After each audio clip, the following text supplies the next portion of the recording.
Hey, I'm NichBoy, welcome to Bajo for Tuesday, the 28th of June. Today on the show, Microsoft want to plump you up, too many cars, and I bring Bajo on and talk about drizzling men in honey. Alright, here's what's been making headlines, and first up, Microsoft wants you to be unfit. Well, technically, they're not going to help you get more fit. The Xbox Fitness app, which was a launch title with the Xbox One, is being discontinued. The app features workouts from famous physical trainers such as Jillian Michaels and the creators of workout regimes with weird alphanumeric names like P90X. What does that even mean? P90X? What does the P stand for? Ploots? Is that a muscle I have? Starting today, you can no longer buy that Ploots workout or any Xbox Fitness content, but people who already own content have one more year of staying in shape as the whole thing goes offline on the 30th of June, 2017. That's pretty disappointing, Microsoft, but not as disappointing as what Sony did.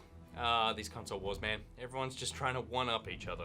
A 26-year-old Saudi gamer by the name of Jihad Al-Mafada had his PSN account banned for using his name as his tag. The goal of that boy! According to Al-Mafada, he opened the account around 0809 and secured the tag iJihad. Apparently, he didn't have any issues until June 7th this year when Sony locked his account. Al-Mafada says that PlayStation's customer service officers initially offered to switch his name to something else, and then after a few days without contact, the account was banned entirely. Now, obviously here in the West, the word jihad is kind of synonymous with terrorism, but in Muslim cultures, the word is actually more nuanced and it means perseverance, particularly in reference to serving God. When Al-Mafada took his story to Reddit, it went huge. Speaking to Kotaku, he says that once the story gained traction, Sony has once again contacted him and are willing to let him change handles if he wants his account back. Al-Mafada said, "Unfortunately, they will force me to change the name, losing trophies and friends but keeping purchases, as they still can't accept my name. I wish it was a nicer solution." You win this round, Sony. At least the unfit people Microsoft are leaving in the dust get to keep their own names. Moving on now, and it looks like Activision were close to buying Rare back in the day. Before Microsoft made the purchase back in 2002, Activision made a bid for the prize. This is according to Xbox co-creator Ed Fries, who, speaking to IGN, revealed that the Call of Duty publisher outbid Microsoft's first offer. It was only because former Xbox exec Robbie Back stepped in at the last minute to increase Microsoft's bid that they were able to turn things around and walk away victorious. And the rest, as they say, is a history of shockingly underwhelming motion control games, as a studio formerly a pillar of game design was torn asunder from the inside, almost to the point beyond redemption. Sea of Thieves looks good though. Moving on, and The Elder Scrolls 6 is currently not in development. This is according to Bethesda's VP of Marketing, Pete Hines, who, in a Twitter exchange, said plainly, "We aren't working on The Elder Scrolls 6 at the moment." Todd Howard did mention at E3 that the game is coming, but that we would get a couple of other projects before it. Sad news, but hardcore Elder Scrolls fans know that the only way to get the best new Elder Scrolls content is from the hardest, corest Elder Scrolls fans. And that's what they'll be getting this weekend, as Total Conversion mod Enderall will be launching sometime between July 1st and 3rd. Modders make good stuff, they just can't hammer out release dates. The Skyrim conversion is set in its own world with tweaked gameplay mechanics and a dark psychological storyline. It's actually a follow-up to the popular Oblivion mod Nerim at Fate's Edge. It's technically not Elder Scrolls content, but let me remind you what Pete Hines said. We aren't working on The Elder Scrolls 6 at the moment. And finally, the Minecraft movie has a release date. Prepare to be disappointed. The film adaptation of everyone's favorite block thumper is set to release on the 25th of May 2019. This slates it alongside Star Wars Episode 9 and Marvel's Infinity War. So, you know, it's gonna have a bad time. All right, now it's time for Thing of the Day.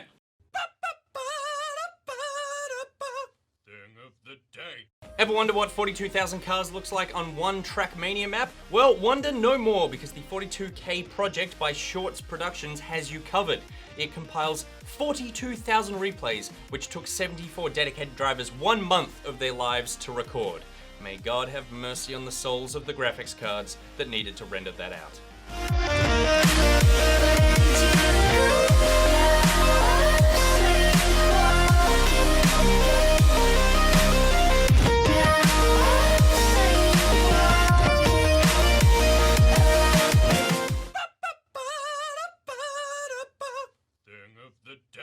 Alright, now now it's talk through time, and I'm joined, not as always, but sometimes, by TV's Bajo. Our question comes in from iGuy, who says, what is the appeal in making weird or ugly characters in RPGs?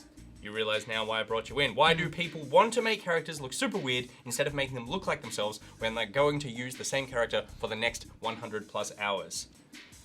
Why would you not? Let me into your mind. Come in. If you're going to spend 100 hours with a character in a world where everyone's, quite beautiful, why not be different? Yep. Live life. Live digital life. Be crazy. Do the things that you can't do in real life. Look like John Waters if you can. I understand all of that, and I was about to bring up John Waters because in real life, I don't want to be near John Waters. No. And looking at him in Mass Effect, it's terrifying. Your John Waters character running towards me in slow motion is horrific, and I don't understand how it's not just so distracting for you. He's one of my favorites because he's like an evil magician. Yeah. Although I do believe all magicians are evil. I think what it is, you see this, you have an ugly character or a crazy character, and when they are interacting with other characters, that makes me happy. Like, that makes me laugh, especially something like Dragon Age, where they're like, I love you, and you're like, I love you! It just makes me happy to have like this absurd, insane, crazy creature just bumbling around and everyone treats them as the hero. I totally get that. I completely get the appeal of it. But after 50 hours in the really emotional scene, is at that point, are you not just completely taken out of the story? I grow to love them. Right. Especially when I can make them blue, like Sonic, and give them like blue hair. That makes me super happy. Especially in a game like Bloodborne or Dark Souls, when I can have like a pink-haired or blue-haired Sonic character running through. Because there's this big, beautiful world, these majestic creatures, then it's like, And is this something that you always... Were you always like this? I wasn't. Always broken? I wasn't, and I think it was Saints Row 1 or 2 that broke me, because in that game, you could wear a hot dog suit the entire game. So there's all these other costumes you get. Yeah, I remember. Don't need them. I got the hot dog suit. Yeah. Whole game. Let's do it. And I think I made this like big British kind of guy, and he's just a really large guy. And I've never played that kind of character in the game. And when he ran, he kind of like bobbled up and down, because he runs the same speed as everyone else in the game. And something about just those cutscenes where it's like really intense moments, and the camera's panning, and it just pans past like hot dog suit guy. It makes me so happy. I feel like I'm currently inside the actor's studio because I kind of got this round table. You're dressed like some sort of French mime, and we're just going deep on your art. So I guess I would wrap up by saying, what are some of the favorite characters of yours that you have made? Oh, Sacre Blue, Nick. I think definitely, I like the Bloodborne guy. He was simple, blue. Sonic? Yeah. Yeah? Just simple, blue, creepy face. He made me happy.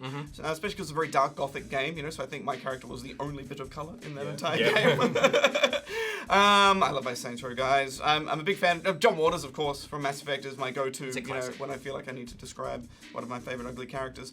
I think my favourite this year, though, by far, was Black Desert Online. Yeah. Because you just had so many options, and I just had one crack at that, and we got Honeyman. I think when I found out about the character creator, I texted you to go, oh my god, this thing, and you sent back pictures. You were like, I'm already there. I've already put in 12 hours.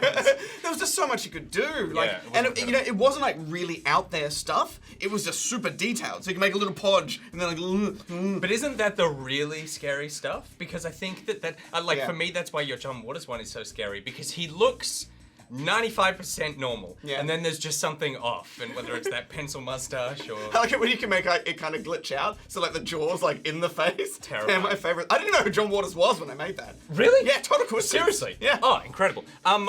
We've made a couple together. We did Ark Survival Evolved. Oh yeah, that's right. And you had the short guy who was just really wide everywhere. Because you want to be recognized. See, I like attention. Yeah, right. So that's really at the core. We just got to the core of it, guys. I like attention. Yeah. And so if I can make a crazy thing, people will give me attention. I like that. You got there. I like that even in single player games, you're like, I will be noticed. But the one that affected me the most, by affected me the most, I mean, deprived me of a lot of sleep, was when we did Fallout 4. Oh, yes. And because the way I approach character building, I used to build characters that looked like me.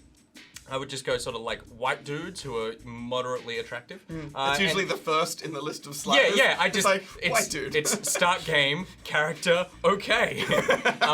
But then I started making. Now lots of the characters I make are women or people of color or whatever, because I go, oh, like I would like to see someone else different in this scenario. Yeah. The same as you, Yeah. except I think that I'm going for like, I want to fit in this world, and Yeah. you're like, I want to be a star. Yeah. But when we did Fallout, I went, here's the character, now Bajo it.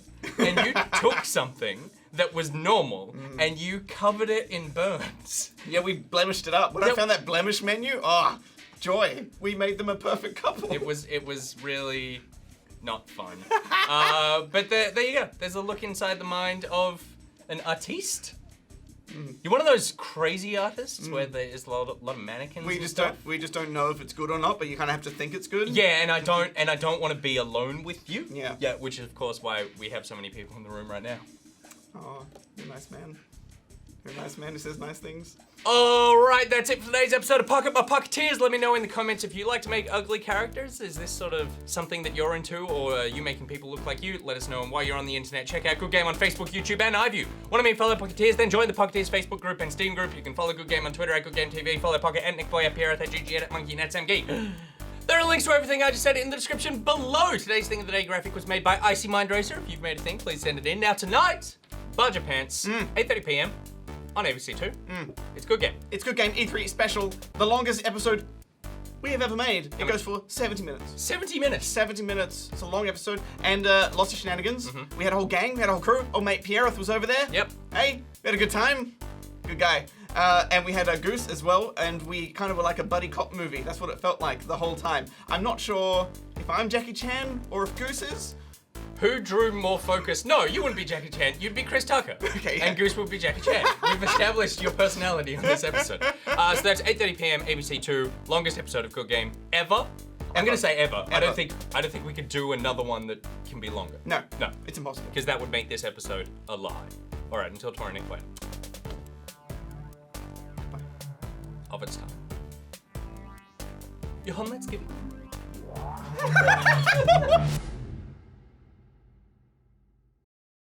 It compiles 42,000 replays, which took 74 dedicated drivers 1 month of their lives to record.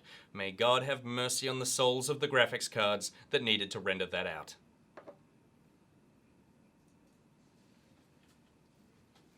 No more will.